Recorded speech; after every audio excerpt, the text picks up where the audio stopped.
Okay, we have, I'll read the ones who have sent in letters, so we'll know we got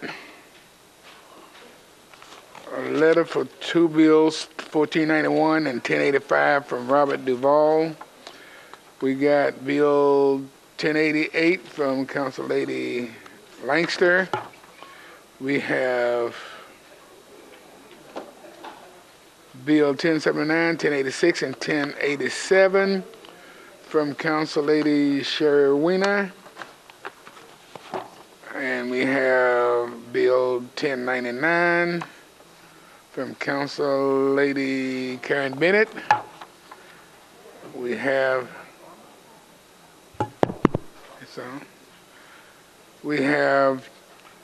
Bill 1089 from Council Lady Megan Barry,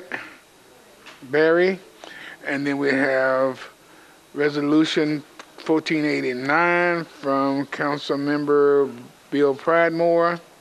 We have Bill 1094 from Jason Holloman. And that's all the letters that I have requesting approval.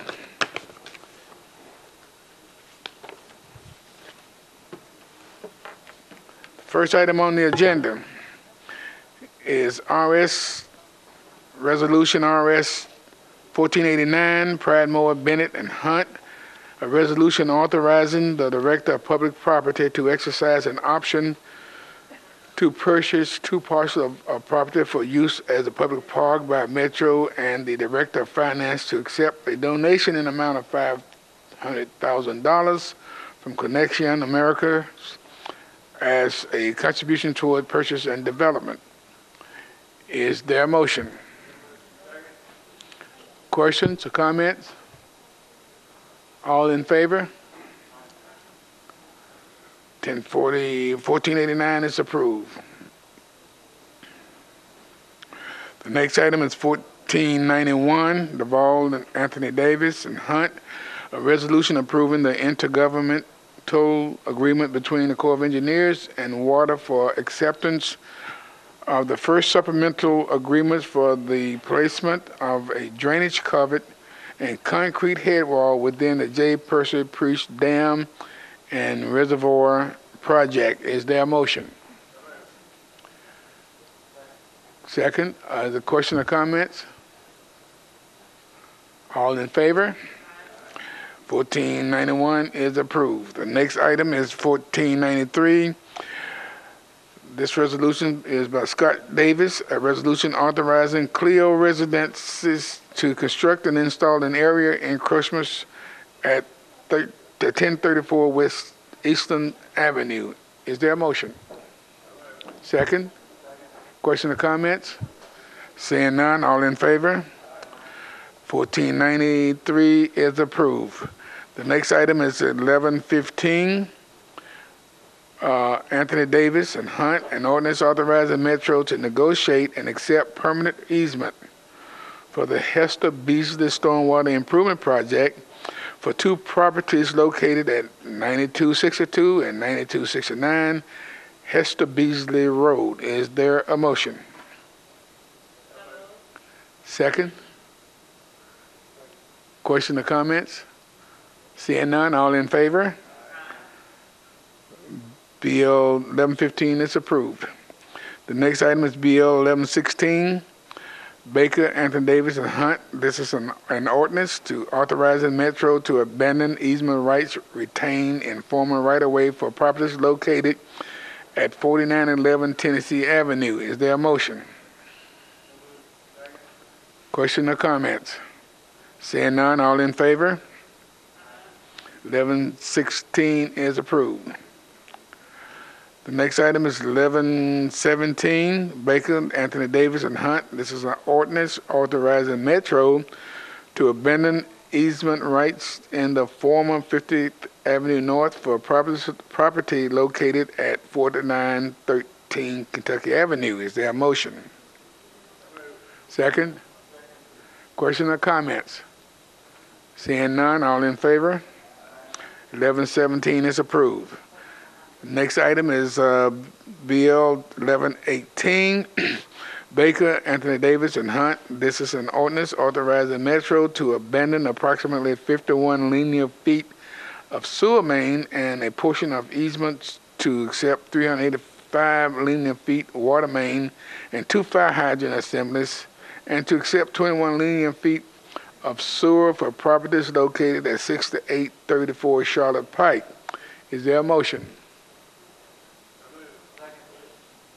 Questions or comments?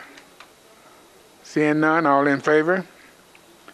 Bill 1118 is approved. Next item is 1119, Baker, Davis, and Hunt, an ordinance authorizing Metro to abandon an 8-inch sanitary sewer main, manhole, and easement, and to accept a new manhole for properties located at 1202 and 1204 Tremont Avenue. Is there a motion? Second. Question or comments? Seeing none, all in favor? 1119 is approved. The next item is BL 1076, Scott Davis, an ordinance to change from SP to RM20A zoning for properties located at 1223 North 6th Street. Is there a motion? Question? Second. Question or comments? Seeing none, all in favor? 1076 is approved.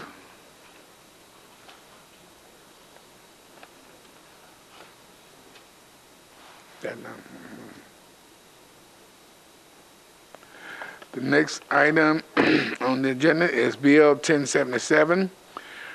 Stites is the author. Then this is an ordinance to amend a portion of Larchwood PUD overlay district for property located at 3111 Persepriest Drive and a portion of property located at Blackwood Drive, unnumbered, to permit additional storage capacity to an existing boat storage facility. Is there a motion?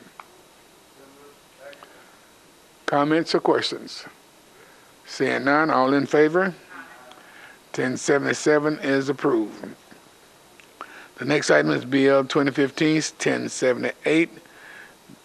Council Lady Gilmore, an ordinance to change from R6 to SP zoning for properties located on 6th Avenue North to permit up to 20 multifamily dwelling units. Is there a motion?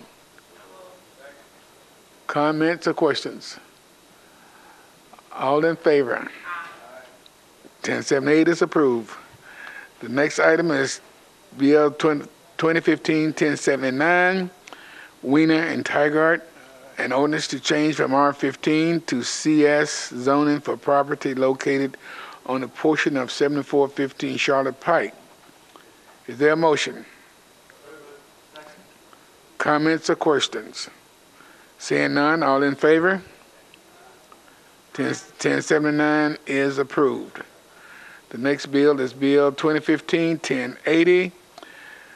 Sandra Moore, an ordinance change from R6 to SP zoning for property located at 1056 2nd Avenue South to permit up to 10 residential units. Council Lady Moore, is there a motion? Comments or questions? All in favor? 1080 is approved. The next item is BL 2015-1081. Scott Davis. Whew. Sorry about that, Council Lady. An ordinance to change from IG to MUL for properties located at 306B and 500 Calvin Street by changing from IG to MUGA for property located at 306, 402, 42, 411 Calvin Street and Calvin Street unnumbered.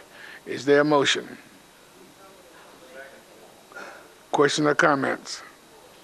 Seeing none, all in favor? 1081 is approved. The next item is BL 1082. Councilmember Baker, an ordinance to change from R8 to SP zoning for properties located at 606, 608 Crowley Drive to permit up to 22 units. Is there a motion? Questions or comments? All in favor? 1082 is approved. The next item is Bill 2015-1084 by Council Lady Moore, an ordinance to change from R6 to SP zoning for properties located at 1712 Carville Avenue and 524 Wedgewood Avenue to permit up to 8 residential dwelling units. Is there a motion? Second? Is there a second? Comments or questions? Seeing none, all in favor? 1084 is approved. The next bill is Bill 2015-1085, Councilman Duvall, an ordinance to change from AR2A to SP zoning for property located at 13153, 13159, and 13167 Old Hickory Boulevard to permit up to 244 residential units and mixed-use development. Is there a motion? Questions or comments? I do. All in favor?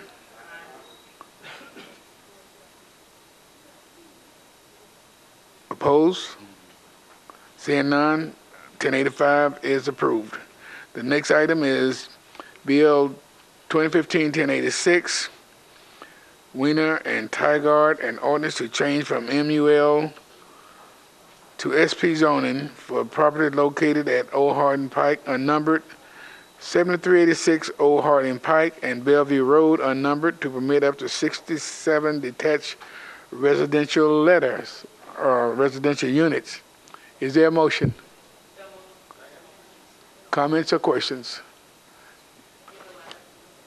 I do. Council Lady Weiner. Thank you, Chair. There's an amendment on this. You want to state the amendment? John, don't we need to do the amendment? Basically, all the amendment does is it addresses the landscape buffer and materials and some of the setbacks is all. Is that the amendment? Okay, you've heard the amendment. Is there a motion? Second? Comments or questions? Okay, the amendment is approved. Would you have a copy of that amendment tomorrow? It's in there. Oh, it's in the packet. Okay. But I do have a comment on the bill when you're ready. Okay, so now that the amendment is passed, we will pass the bill as amended. All in favor? Opposed? Okay, Bill 1086 is adopted.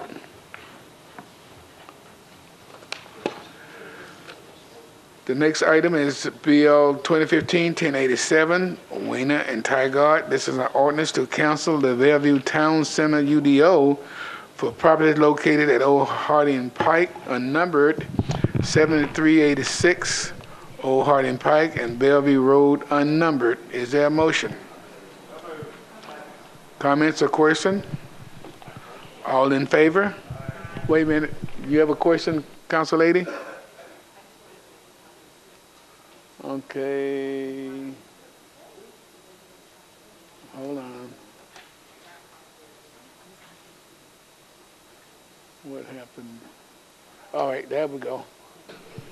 Okay, you're on. Yeah, I just want to make a quick comment about it. I know that there have been some questions in a petition that circulated, and I just wanted to share that very few of the people that signed that petition even live near the property. The bottom line is that the property owners that border this particular property are 100% in support, with the exception, okay, I won't say 100%, I'll say with the exception of less than 5 people.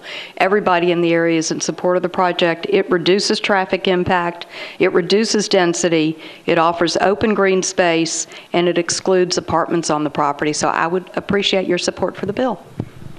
Thank you. Any other questions or comments? Again, all in favor? Opposed? Bill 1087 is adopted. The next bill is Bill 2015-1088. This is Council Lady Lancaster, an ordinance to change from MUGA and ORI to SP zoning for property located at 2305 and 2311 Elliston Place to permit a mixed-use building up to 320 residential units. Is there a motion? Oh, council lady, I didn't see you. Hold on. Can you push that? Ooh. Hold on.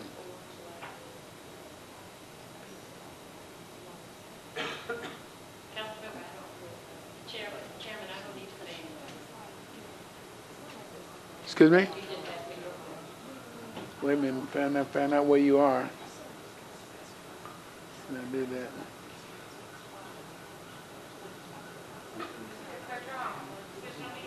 You don't need it? You got in, okay. Alrighty, then, is there a motion to approve? Second? Question or comments? All in favor? Opposed? 1088 is approved. Thank you, Council Lady Langster. The next item is 1089, Council Lady Barry. It's an ordinance to change from CN to SP zoning for property located at 1500 and 1504 Robertson Road and Mary Street, unnumbered, to permit a 4,522 square foot automobile convenience. Is there a motion? Questions or comments? So noted. Question or comments? Seeing none, all in favor? Opposed? 1089 is adopted. The next item is 2015-1090, Scott Davis, an ordinance to change from RS5 to SP zoning for property located at 1901 Meridian Street to permit up to 8 residential units. Is there a motion? Question or comments? Seeing none, all in favor? Opposed? 1090 is adopted. Next item is 2015-1091. The Councilman Tenpenny, an ordinance to change from, is he here? Oh, there you go, just in time. This is an ordinance to change from RS10 to SP zoning for properties located at 94 Thompson Lane to permit general office. Is there a motion? Second? Question or comments? Seeing none, all in favor? Opposed? 1091 is approved. The next item is 1093, Western Home, an ordinance to change from R6 to SP zoning for properties located on Porter Road, Tillman Lane, and Powers Avenue to permit up to 54 stacked flats and 9 detached residential units. Is there a motion? Second? Question or comment? And Councilman Westerholm. Thank you, Mr. Chair. I just want to make a brief comment on this one. I will be reading a letter tomorrow during the council meeting. I've been working with the applicant, and they are going to be making a donation to the community to be used for public infrastructure and/or beautification, and that will be read into the minutes later on. Once that check is received, there will be a separate resolution authorizing us to accept that money on behalf of the developer, but that will be something that goes through a public process to determine appropriate uses in the immediately adjacent area. So I just wanted to give everyone a heads up on that, that will be read into the minutes tomorrow evening. With that, I would just ask for your approval. Very good. Any other comments, questions? All in favor? All in favor?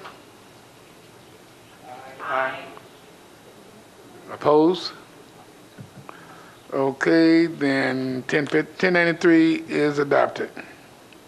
The next item is Bill 2015-1094, Harlan, an ordinance to change from OG to RM40 to SP zoning for property located at 109 123 Boston Spring Road to permit a mixed-use development. Is there a motion? Second? All in favor? Aye. Yes, we do. All in, opposed? Then 1094 is adopted. The next item is Bill 1095. The author, Council Lady Gilmore, it's an ordinance to change from R6 to SP zoning for properties located on parts of 1709 Pearl Street and at 423, 425, and 427 Fifth Street to permit up to 50 residential units within 2 buildings. Is there a motion? Comments? Second? Comments or questions? All in favor? Aye. Opposed? 1095 is adopted. The next item is BL 2015-1096. Scott Davis, an ordinance to change from RS5 to SP zoning for properties located at 121 Lucille Street to permit up to 18 detached residential dwelling units. Is there a motion? Second? Comments or questions? All in favor? Aye. All opposed? 1096 is adopted. The next item is 2015-1097. Councilman Glover, an ordinance to change from RS 7.5 to SP zoning for properties located at 1132 Toot Grove Road to permit up to 49 detached residential dwelling units. Is there a motion? Second? Comments or questions? Seeing none, all in favor? Opposed? 1097 is adopted. The next item is Bill 2015-1099, Bennett, Glover, and others, and an ordinance amending Title 17 of the Metropolitan Code, zoning regulation pertaining to sex clubs. Is there a motion? Comments or questions? Yes, Council Lady Gilmore. Okay, thank you, Mr. Chair. I was just going to ask Ms. Logan to speak to the impact that it would have on the 19th district now that this is, the new boundaries are being drawn up for the uses of where they can be, please. Hold on a minute.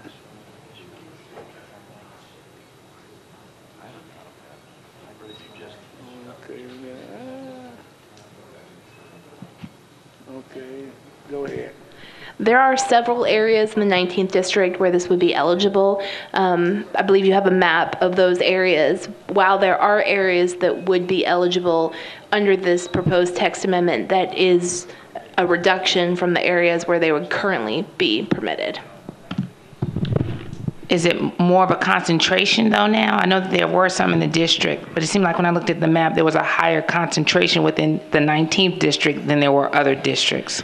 It's overlaps with industrial areas. So where you have large industrial areas, that's where the sex clubs would be permitted. So in the plan and as we move forward, do we foresee those industrial areas, just like in other parts of the district, turning more to commercial or residential? I think that's true of some of the industrial areas, but not all of them. So is there a way that we could possibly look at those areas and just focus on, I mean, if it's industrial, it's fine, but I know that there are areas now, like for instance, Germantown was very industrial. Now it's populated with people. And I just wouldn't want to, I mean, I don't mind the sex clubs because honestly, they're in my district now, but I do want it to be as fair and as equitable as possible. I don't want them to be all stacked into my district. So I wanted to see, is there a way that we could look at those areas that you were just discussing that we could foresee being industrial for many, many years to come, and just leaving them in those areas, but the areas that may transform into more residential, I do want those areas to be drawn out, or just look at how we can correct that. We can certainly compare them to the future policy, the land use policy for those areas. It is the case, though, that to make that transition to a mixed-use development, those properties would have to come in to rezone to different uses if they wanted to do residential and things like that for a true mixed-use community. And in that case, the sex clubs would no longer be permitted on those properties because you would have residential uses within that area.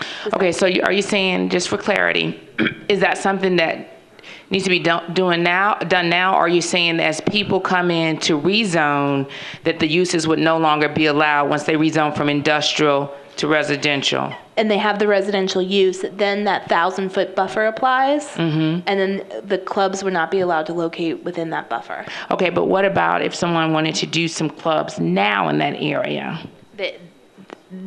The maps that we have are based on the best data that we have at this moment. So assuming that a residence or a church or a school didn't open up within that 1,000 feet, then that's the data that we have at this moment. Okay, so that is my concern, and I wanted to see a way that we could look at for those areas, not all of the district, but that is a concern, and I think I've shared it with Council Lady Bennett once before, that I was concerned about my area being overly saturated with it.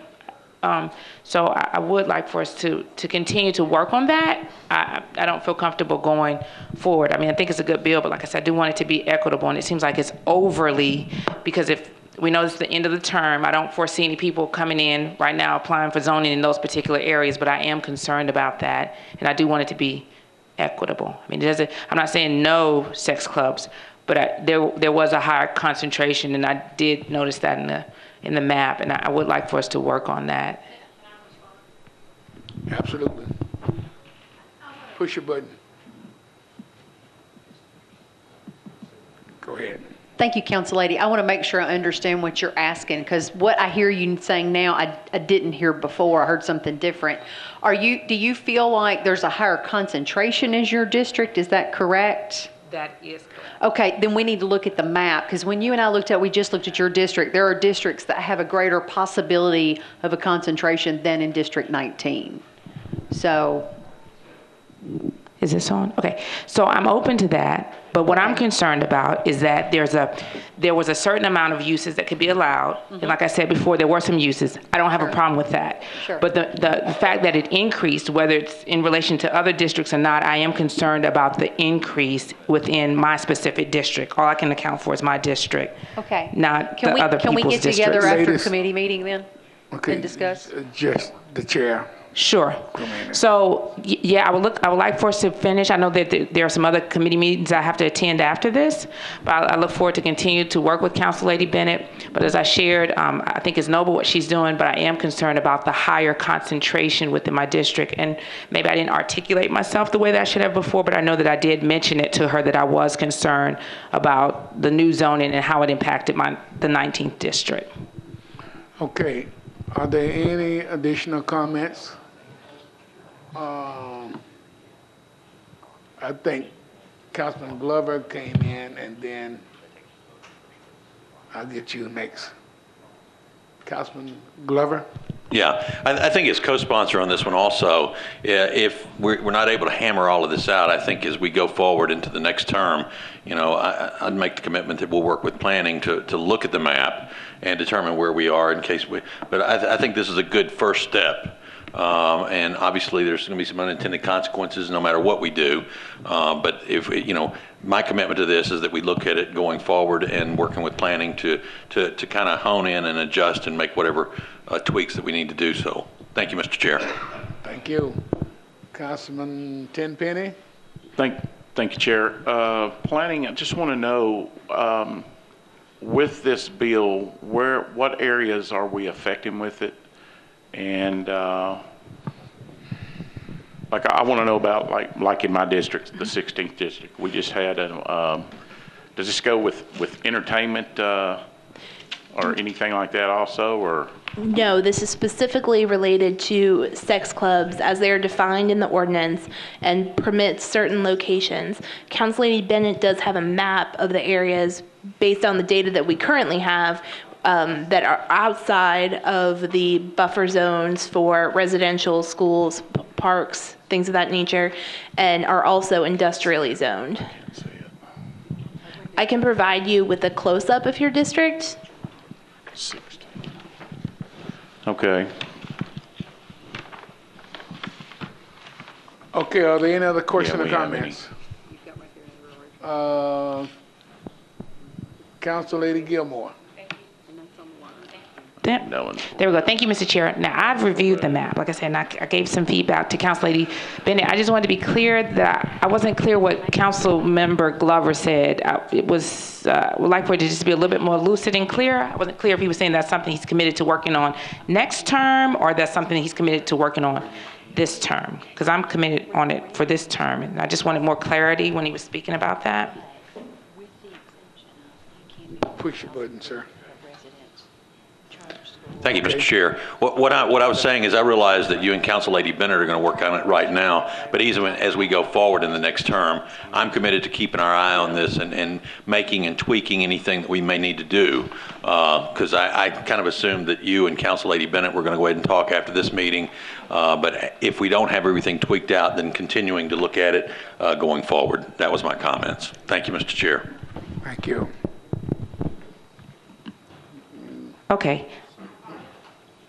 Push your button. Push your button. Hello? Okay. Okay, so I apologize. I'm not clear on what that means. So does that mean that Councilman Glover is open with Council Lady Bennett working with me and open to the feedback, or he's just open to working on it? I'm just really not clear. I really want more clarity. Sound like to me he's open to working on it now and into the next term. That's right. That's right. Okay, thank you. All right. That's correct. Any other comments or questions? All in favor? All in favor of second? Comments or questions? Seeing none, all in Bill 1099.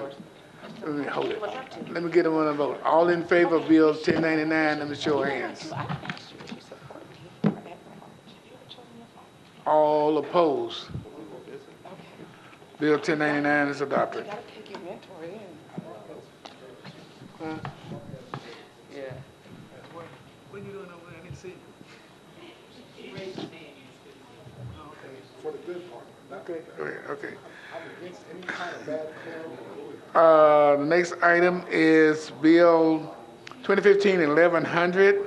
This is an amendment. This is an ordinance to amend Section 1740-730 of the Metropolitan Zoning Code to modify the general requirements of public notice signs and to delete Section 1740.710 pertaining to notice by newspaper in its entirety. Is there a motion? So moved. Comments or questions? Thank you, Mr. Chair. And I think we discussed this last week, and I still must share that I have reservations because I know a lot of senior citizens still read the newspapers, and that emails are something that are geared more towards emails, and websites are more geared towards a younger generation or people that fit a certain economic demographic. And I think we should do some type of study before we just switch and do away. I hear the thing about the expense, but a lot of time we're accused of not being transparent, and I do feel like this is a way of being transparent until we come up with something or some type of a better forum, or at least doing a study. But just saying that it's expensive and we really haven't gathered any data, I feel it does a disservice to our constituents, especially the ones that are senior citizens that would not be using email or going to websites. Okay, so I just wanted to share that. Do we have another medium whereby we notify people besides newspaper? Both signs and public hearing notices. In this particular case, BZA notices are currently sent at 300 feet from the property proposed for the hearing. I believe Councilman Glover Correct. has another bill to increase that buffer from 300 feet to 600 feet. Okay. So there will be additional some kind of transparency for senior citizens or other people. Yes, signs and mail notices. Okay. Scott Davis. Okay. Just a brief point of clarification, Mr. President. So, this is your bill, sir? No, this is not mine. This is Okay. So one way we're looking at getting rid of the notices in the newspaper for public hearing, Right.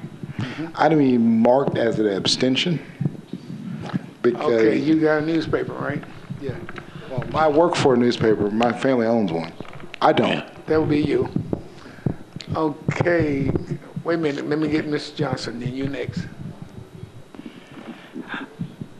Thank you, Chair Hunt. I have to echo what Council Lady Gilmore has expressed because I have those same concerns.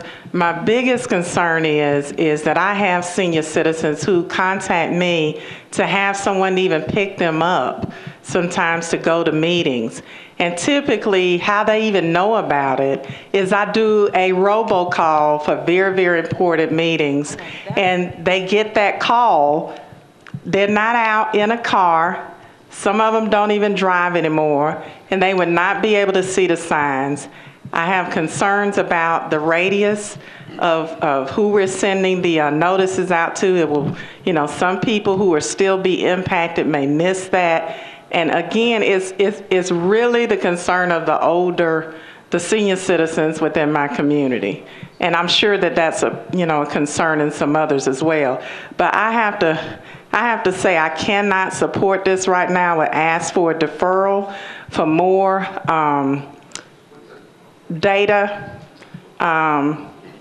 around why we feel that this would be effective by taking away that option that I think would be good for senior citizens. So I have to say I would either vote no or vote to defer so that we continue the conversation on this.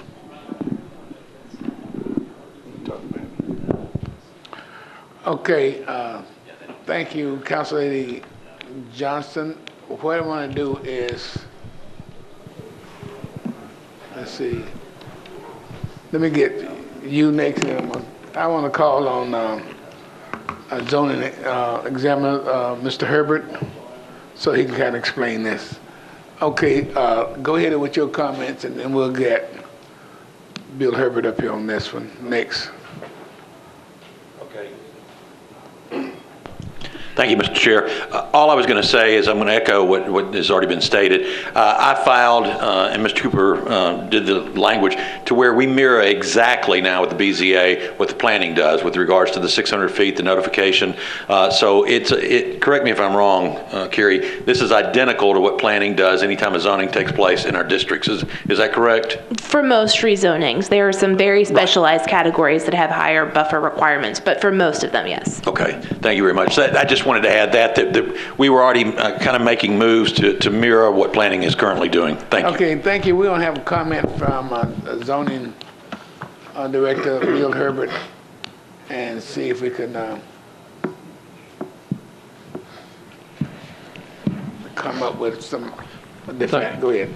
Thank you, Mr. Chair.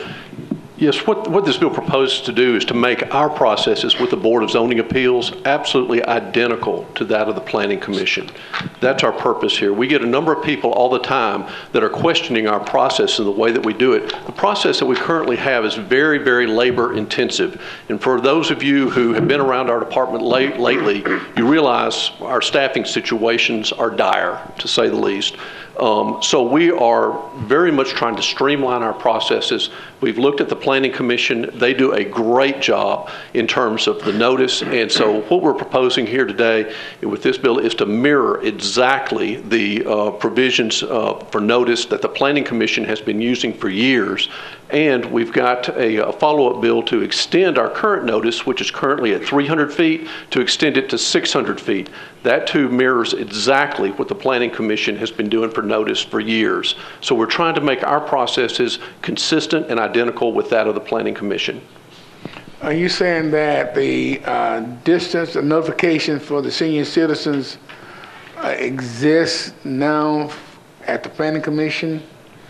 Yes, sir, it does for most parts now. I'll let Ms. Logan address that because she's with the Planning Commission. But typically for a rezoning or for a Planning Commission involvement, the notice goes out to people. Actual mailed notice that's delivered to them goes out for all people who live within 600 feet. And so currently for the Board of Zoning Appeals, our distance has been 300 feet. But with Councilman Glover's bill, we're going to extend that to 600 feet, so that will double the actual notice that's sent out. So these will be letters that people get in the mail, certified mailed letters notifying them of the hearing, and will extend that distance from 300 feet of the affected property out to 600 feet. Okay, I'd like to pursue a motion to defer this bill until get with what you were saying and everybody else is saying, so that we can try to get everything on the same page. And I'd like to go ahead on and just file for the deferment, because I don't think we are in no hurry to do this, John. Well, other than it's the staffing pressures on the code staff, I think that's to the extent there's urgency, that's what it is. Would that affect you if we deferred, well, we get into the end of the season, deferred one meeting? I don't know what the effect would be in terms of a possible approval date. The person that we now have administering the Board of Zoning Appeals is a part-time person that we had to bring back just to do this. We're trying to streamline these processes as quickly as we can to get some of these pressures off of our limited staff. Okay, just a minute. We got another person we want to hear from. Wait, hold on, Tony. We're going to get Councilman Bennett first. Go ahead. Yeah, I have a question about the signs. Is there any way that we can make those yard signs smarter, like putting a QR code or something that people can scan and get some information about the particular zoning? When I was at the BZA, people will go all the way to the meeting just to find out what the meeting was about. And if they could get some information directly from, with a link to a website or something like that, it will be helpful. We try to do our best to get the agendas onto the website as quickly as we can. In years past, that has not really been a problem. We've been able to get it out there, get it up, get it on the website. We're also available, every day to answer questions. We get lots of emails, we get lots of telephone calls to try to answer. We can explore, we can explore any suggestions that you have, and glad to do that. It's just that lately we just don't seem to have the personnel to be able to accomplish that which we were able to accomplish months ago. Okay, so what I'm asking is if the design can become a little bit smarter so people can get a code out of the sign that tells them where the information about that project is. We can certainly be happy to explore that. Thank you. Okay, we want to hear from 1100. Yes, Councilman Hunt. Right, yes. I appreciate the courtesy if you let me speak at this meeting. I just wanted to address the council and let them know, as a lawyer that deals with the Board of Zoning Appeals on a frequent basis, I feel like this is an excellent proposal. As commented by the zoning administrator, Bill Herbert, it puts things on the exact same page as the Planning Commission. I've discussed this with a number of the people that normally appear before the Board of Zoning Appeals. It's a change, but it's a needed change. Number one, they don't have the personnel to do it the way they've done it in the past. Number two, that time can be spent more efficiently doing other things. But critically, for the people that appear before the Board of Zoning Appeals, it's very simple. It puts it on the exact same basis of the Planning Commission. Extending the distance requirement to 300 to 600 feet also makes it consistent. So people don't have to know there's a different distance requirement for notice at the BZA versus the Planning Commission. So I would urge the council to favorably consider this. The zoning administrator would know whether it should or shouldn't be deferred, but I'd ask you to please consider this favorably. And thank you for allowing me the courtesy to come to the mic today. Thank you. Mr. Herbert, what I need, one more question. Will this bill delete or reduce the opportunities for senior citizens to get the message? Will it be the same or will it be more? I think ultimately, practically, it would be more. Now, it is taking it out of the paper. It is taking it out of the paper.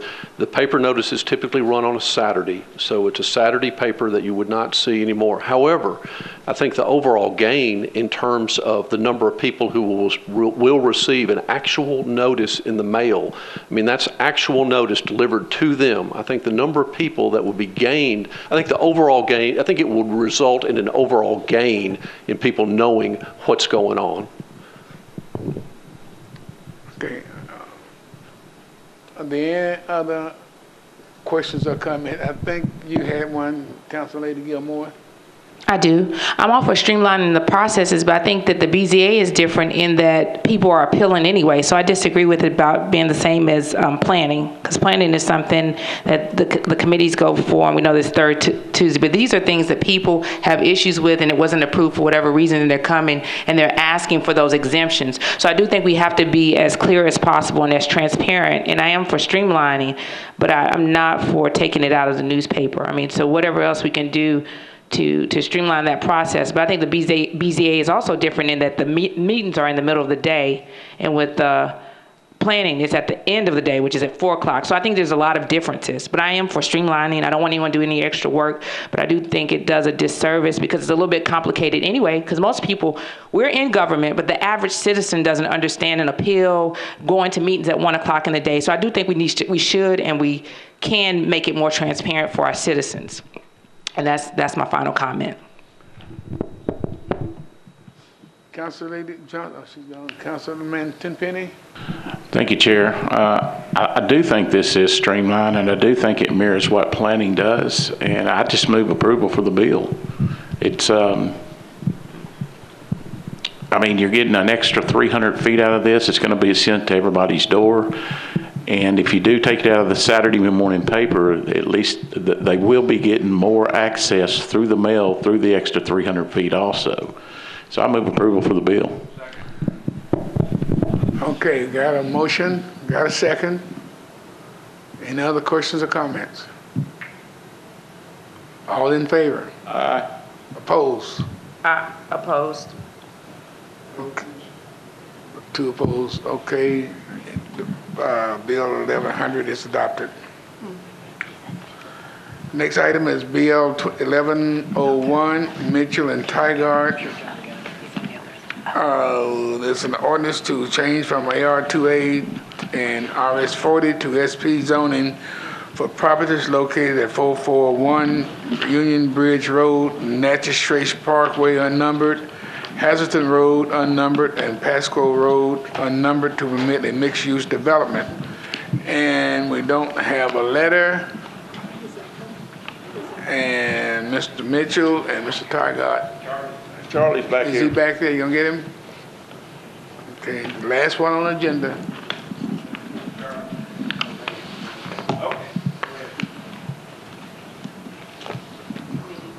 We got Bill 1109, Mr. Tygart. There's an ordinance to change from AR2A to RS40 to SP for zoning for properties located at 441 Union Bridge Road, Natchez Trace Parkway unnumbered, Hazleton Road unnumbered, Pasco Road unnumbered to permit a mixed-use development. Is there a motion? Second. Question or comments? All in favor? No. Opposed? 1101 is adopted, and that concludes the agenda for the Planning and Zoning Historic Committee.